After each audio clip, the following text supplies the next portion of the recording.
Hey, bonsoir tout le monde. Ici Stéphanie Marie, j'espère que vous allez bien. Je vais... Ah, non, c'est bon, ça buguait.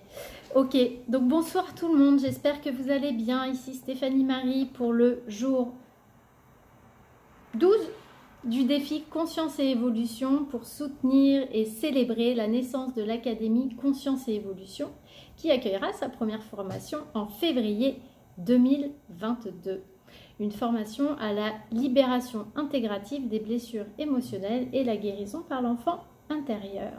Si ça vous tente, si ça vous appelle, que vous soyez thérapeute, professionnel de l'accompagnement ou particulier qui a envie de se reconvertir vers les métiers de la thérapie et de l'accompagnement, n'hésitez pas à aller sur mon site dans la rubrique Académie et vous pouvez laisser d'ores et déjà votre adresse mail pour pouvoir être informé en avant-première ou voilà, quand il y aura quand les inscriptions vont s'ouvrir, etc., vous serez informé en premier. Voilà. Et puis voilà. Donc pour ce jour 12, si vous arrivez en replay, n'hésitez pas à me faire un petit coucou. C'est toujours sympa de savoir qui est passé sur ce live. D'avoir des petites infos sur les gens qui passent, les partages, en quoi ça vous fait écho éventuellement. Aujourd'hui, j'avais envie de vous parler de l'interprétation. Et si on arrêtait d'interpréter les choses tout le temps? J'avais envie de vous parler de ça parce que aujourd'hui j'ai eu une séance avec une cliente avec laquelle on a échangé là-dessus.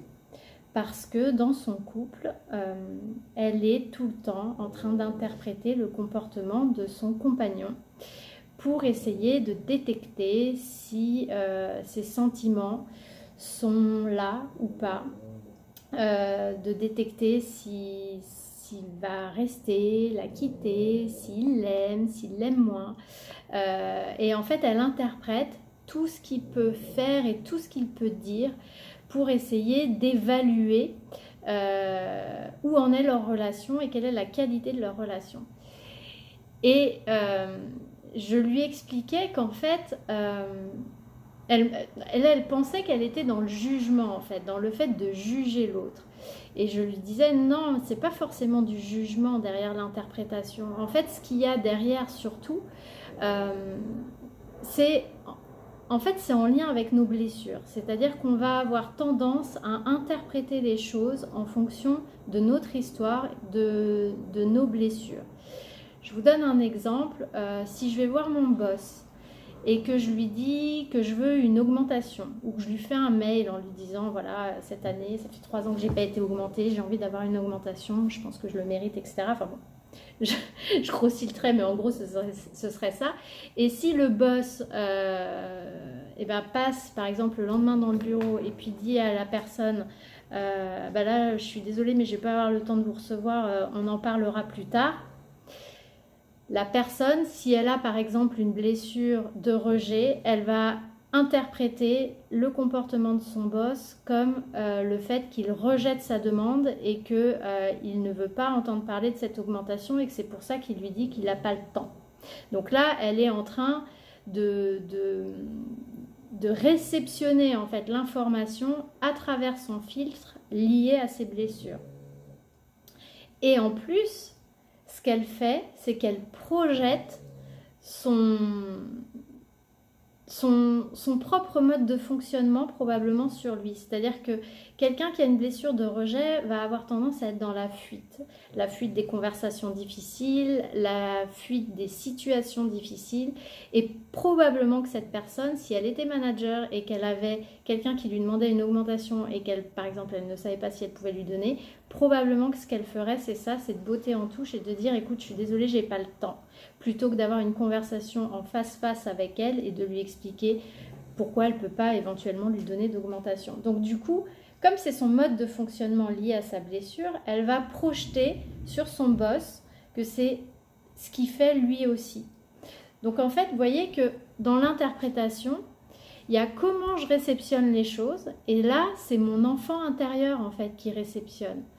quand il n'est pas pacifié, que j'ai pas pris conscience de mes blessures, que j'ai pas travaillé dessus, c'est mon enfant intérieur qui va réceptionner l'information à sa façon, à travers le filtre de ses failles et de ses blessures.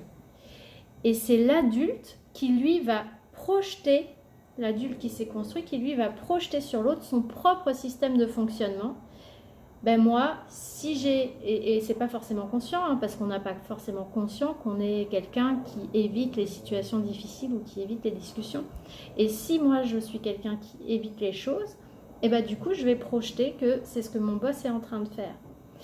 Si on met ça par exemple dans le couple, c'est un peu pareil, c'est-à-dire que si j'ai mon petit ami qui me dit je suis désolée, je ne vais pas pouvoir te voir ce week-end parce que j'ai un agenda chargé et j'ai pas le temps. Si j'ai par exemple une blessure d'abandon ou de trahison, je vais pouvoir me faire le film que, je dis faire le film, mais c'est l'interprétation, que ben, en fait il me ment et qu'il va probablement aller voir ses potes. C'est quand même un truc assez récurrent chez les nanas, hein, ça, de penser ça. Je vais me dire, ben, il va voir ses copains en fait.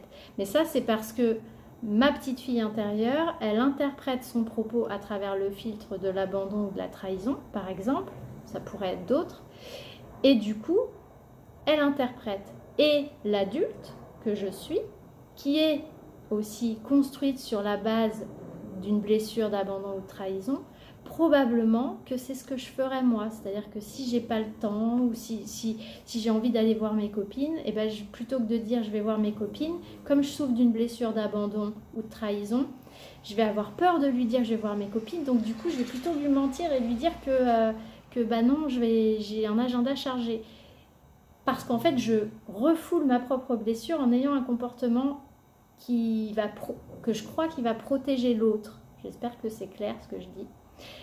Donc du coup, je ne vais pas lui dire que en fait, je ne vais pas le voir parce que je vais voir mes copines. Parce que je veux le protéger et que je ne veux surtout pas qu'il se sente abandonné parce que je porte la blessure d'abandon. Et donc du coup, qu'est-ce que je fais? C'est-à-dire que je projette sur lui, quand il me dit qu'il n'a pas le temps, je vais projeter sur lui le fait que probablement il me ment et qu'en fait il va voir ses copains.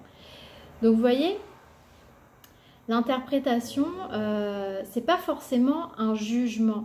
L'interprétation pour moi, c'est souvent dans les relations, notre enfant intérieur qui lit, du verbe lire, les informations à travers son filtre et à travers les blessures qu'il porte.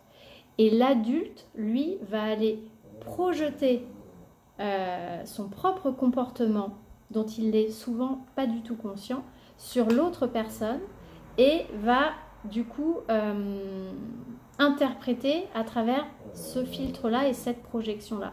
Et je disais souvent pas conscient parce que très souvent on a des comportements qui sont en réponse à nos blessures mais dont on n'a pas conscience. On n'a pas conscience que quand on n'a pas fait ce travail-là, hein, de s'observer, de se connaître, d'aller décortiquer nos blessures et comment elles se manifestent dans nos vies. Quelqu'un qui a été, par exemple, qui a eu le sentiment d'être abandonné, il va généralement pas trop se rendre compte qu'en fait lui-même, souvent, il abandonne les autres. Idem pour quelqu'un qui a une blessure d'humiliation, il va pas se rendre compte que potentiellement, lui aussi, il humilie parfois les autres parce qu'il va le faire d'une manière très différente et souvent il va le faire d'une manière à se protéger justement de cette blessure et il ne va pas en avoir conscience. Donc du coup, ces interprétations, elles permettent aussi à notre ego de se confirmer cette carte du monde qui est basée sur nos blessures. On est persuadé que les gens vont nous rejeter, on est persuadé que les gens vont nous abandonner, que les gens vont nous humilier, que les gens vont pas accepter telle ou telle chose de nous. Et du coup, on va interpréter de manière à se confirmer que ce qu'on croit, notre carte du monde sur laquelle on s'est fondé depuis qu'on est petit, elle est celle-là. Donc ça vient alimenter en fait une croyance parce que nos blessures de l'enfance, elles mettent en place, c'est pour ça que pour moi c'est vraiment le cœur de ce qu'il faut travailler, quelle que soit la problématique de la personne, c'est que ces blessures, c'est elles qui vont créer derrière tous les mécanismes de défense, toute la construction de la personnalité, toutes les croyances sur lesquelles la personne va baser sa vie et va se construire. Et du coup, vous voyez, dans l'interprétation, vous avez vraiment ça derrière, cette confirmation des croyances. Et donc, je vais aller interpréter ce que l'autre me dit. Et ça, dans tout ce qui est relationnel, on le retrouve dans le couple, dans le travail, dans les relations amicales. On ne se met pas à la place des autres. Et moi, il y a un exercice que j'aime bien faire aux gens et que je fais aussi moi-même, parce que je suis comme tout le monde. Je le répète souvent, mais je ne suis pas parfaite. Et moi aussi, j'interprète parfois les situations parce que mon enfant intérieur, ma petite fille intérieure, elle réagit. Et l'adulte qui a ses blessures réagit aussi. L'exercice que j'invite souvent les gens à faire, et qui marche bien, mais le truc, c'est qu'il faut le faire à chaque fois, c'est de poser les faits et de les écrire. Moi, je suis très écriture parce que le fait d'écrire permet au mental de voir les choses et du coup, il s'en détache. Alors que sinon, ça reste dans le mode pensée et du coup, ça s'en va pas. D'écrire les faits. C'est quoi la situation? Par exemple, il m'a dit qu'il me rappelait demain et il m'a pas rappelé. On est dimanche soir, il m'avait dit samedi je te rappelle et il m'a pas rappelé. Ça, c'est les faits. Ensuite, je dis, notez quelle traduction vous faites des faits, c'est quoi votre interprétation? Mon interprétation, c'est que, je sais pas, il n'ose pas me dire qu'il veut plus me voir, ou en fait il était avec ses potes, il n'était pas du tout chez sa mère. Je rigole, mais c'est vraiment des trucs qu'on vit. Je sais pas si les gens qui sont en direct, si c'est des trucs que vous avez vécu ou que vous vivez, mais c'est vraiment ça. Donc d'écrire comment je traduis la situation. Il était avec ses potes, il n'était pas avec sa mère, par exemple. Et ensuite, ce que je demande à la personne, c'est d'écrire 5 autres interprétations possibles. Et je les oblige à aller chercher ces 5 autres interprétations et de les écrire. Ça peut être, je sais pas, il a perdu son téléphone. Après tout, c'est possible. Il ne rappelle pas, peut-être qu'il a perdu son téléphone. La deuxième solution, il est avec sa mère et puis sa mère l'a peut-être emmené voir, je sais pas, des gens dans un endroit où ça capte pas. Il n'a pas pu m'appeler. Ça, c'est une deuxième interprétation. Et je les invite comme ça à lister au moins 5 autres interprétations possibles.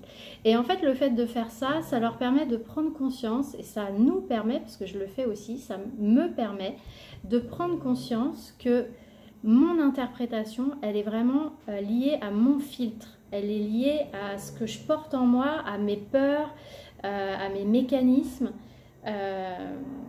et qu'en fait, d'autres personnes pourraient y voir autre chose. Et puis surtout, il y a des explications possibles qui sont autres. Donc pourquoi je me focuserais sur celle qui me fait souffrir, sur celle qui me ramène dans ma blessure, alors qu'il y a d'autres situations qui sont possibles. Donc ça, c'est un exercice tout simple, mais franchement qui marche bien.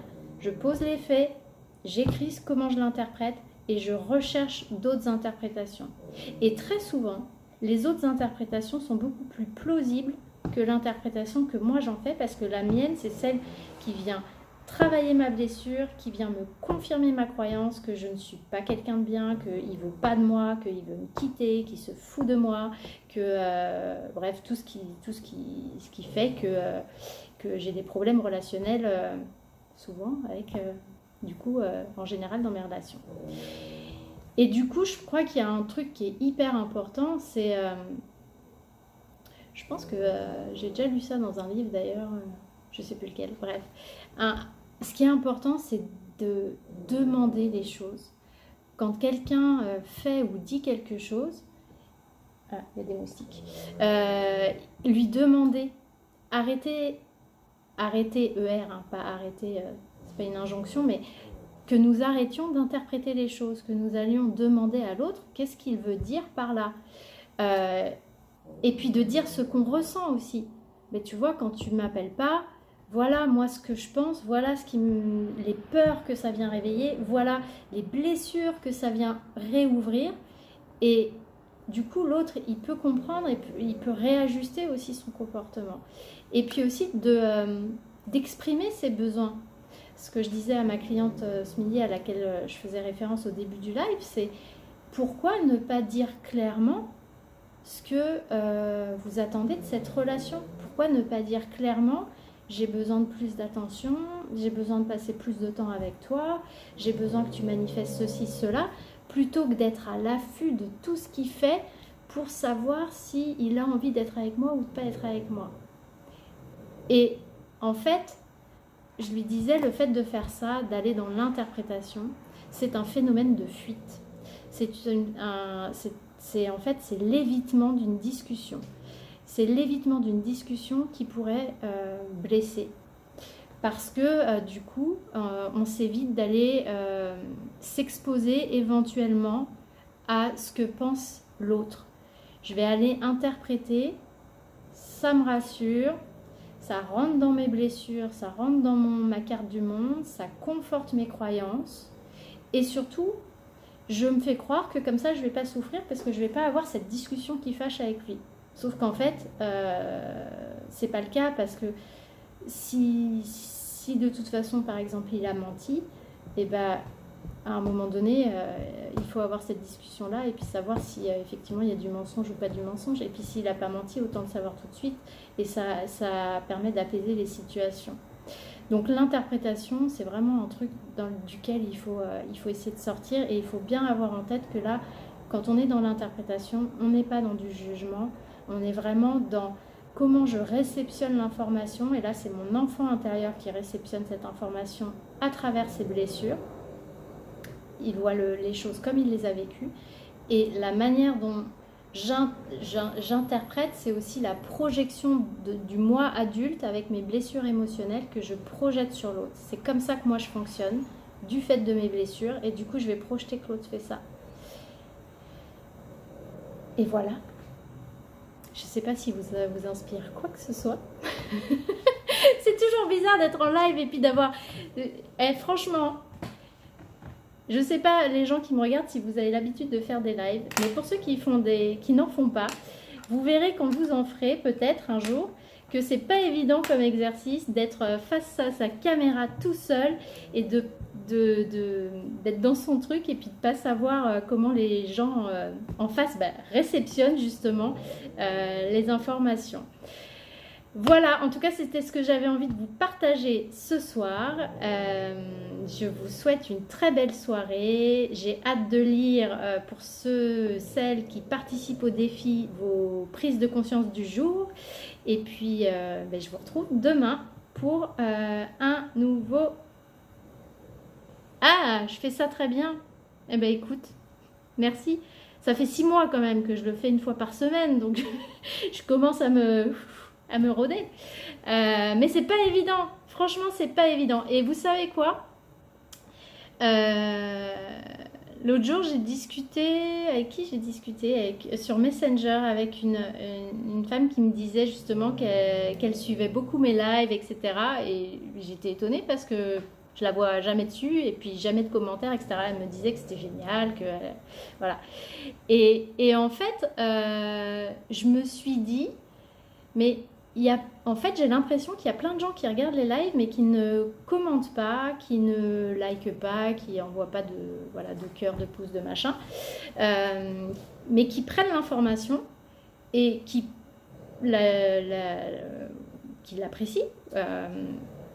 Et en fait, je me suis dit, mais est-ce que ces gens-là, comme je fonctionne beaucoup par rapport aux projections, à tous ces mécanismes inconscients, je me disais, mais finalement, est-ce que ces gens-là, c'est pas des gens qui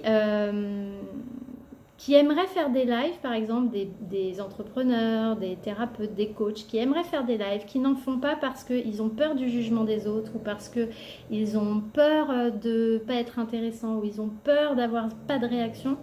Et finalement, ils font inconsciemment ce qu'ils ont peur qu'on leur fasse, c'est-à-dire de ne pas commenter, de ne pas faire de petits cœurs, et pas pour faire du mal à la personne qui est en live derrière, hein, mais pour se confirmer, ça revient à ce que je disais tout à l'heure sur l'interprétation, mais pour se confirmer qu'ils ont raison de ne pas le faire, parce que c'est vrai qu'en fait les gens ils regardent et puis ils aiment pas ça. Voilà, c'était pas du tout dans le sujet, mais du coup, Nassima, je sais pas, ça m'a amené à ça. Bon, ben, je vous souhaite une belle soirée et puis je vous dis à demain pour le jour 13 et je ferai un petit bilan bientôt de là où on en est dans les participations en vue du tirage au sort du 2 octobre. Belle soirée à tous. À bientôt!